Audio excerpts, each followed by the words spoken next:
ये कोई ना कोई जरूर पूछता है भैया सब तो ठीक है, जाति से कैसे निपटिएगा।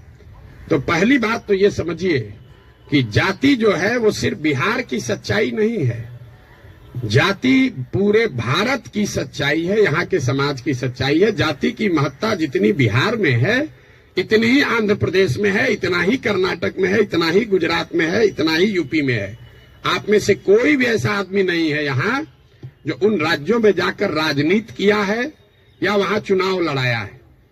आप हमको बताइए, वोकालिगा और लिंगायत अगर कर्नाटक में नहीं है तो क्या बिहार में है? पटेल और क्षत्रिय अगर गुजरात में नहीं है तो क्या बिहार में है? कहाँ जाति नहीं है?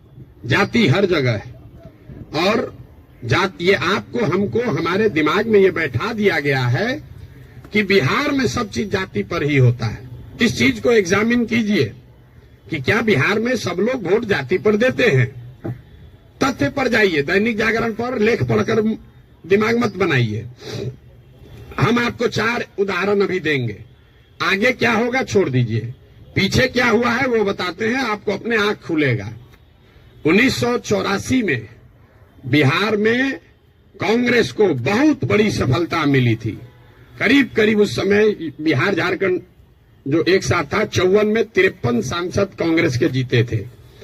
यहां बैठे जितने साथी हैं उनसे पूछूंगा उस समय कांग्रेस को कैसे वोट पड़ गया।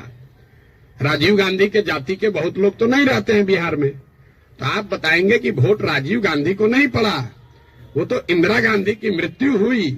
उस मृत्यु से जो सहानुभूति की लहर बनी उसमें जाति पाति छोड़कर सबने कांग्रेस को वोट दिया। सब लोग मुड़ी हिला रहा है, उसको लिख लीजिए। फिर पूछेंगे 1989 में इसी बिहार में क्या हुआ, बीपी सिंह जी के नेतृत्व में कैसे पूरा जनता दल बिहार जीत गया।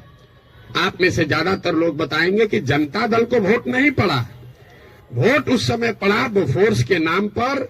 बहुत बड़ा एक माहौल बन गया था भ्रष्टाचार के खिलाफ। लोगों ने कहा राजा नहीं फकीर है, देश का तकदीर है, सब ने जाकर बीपी सिंह को वोट दिया। इसको भी नोट कर लीजिए।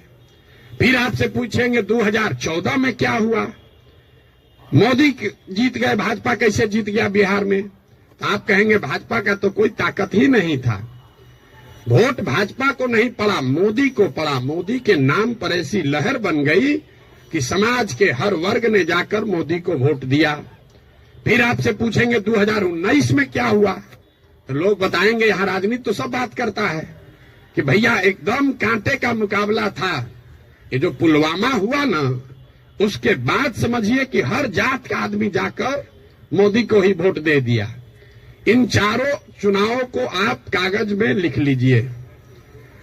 84 एक घटना है, किसी बड़े नेता की मृत्यु और उससे उपजी हुई सहानुभूति की लहर। 89 एक विषय है भ्रष्टाचार, बोफोर्स और उससे बनी हुई लहर। 2014 में एक व्यक्ति है मोदी जिसके प्रभाव की लहर, और 2019 पुलवामा राष्ट्रवाद की लहर। ये आपको क्या बताता है? अगर कोई व्यक्ति, अगर कोई विषय, अगर कोई घटना, अगर कोई विचारधारा समाज के इमेजिनेशन को कैप्चर कर ले तो समाज में ये ताकत है कि वो जातियों से ऊपर उठकर वोट करता रहा है। आगे करेगा कि नहीं छोड़ दीजिए, करता